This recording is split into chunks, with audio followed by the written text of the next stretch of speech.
Kasaragod Bellur GHSSൽ ragging പരാതി. +1 വിദ്യാർത്ഥിയെ +2 വിദ്യാർത്ഥികൾ ക്രൂരമായി മർദ്ദിച്ചു. വിദ്യാർത്ഥി ആശുപത്രിയിൽ ചികിത്സ തേടി.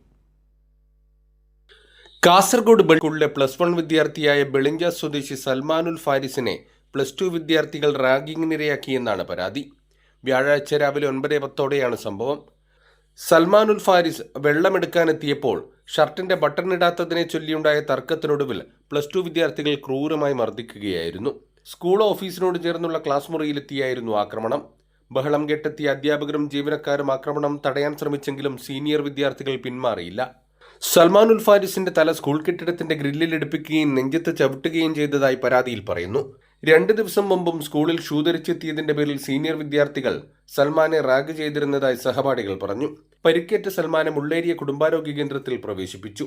സംഭവത്തിൽ വിദ്യാർത്ഥിയുടെ രക്ഷിതാക്കളുടെ പരാതിയിൽ ആദൂർ പോലീസ് അന്വേഷണം ആരംഭിച്ചിട്ടുണ്ട്. കൈരളി ന്യൂസ്, കാസർഗോഡ്.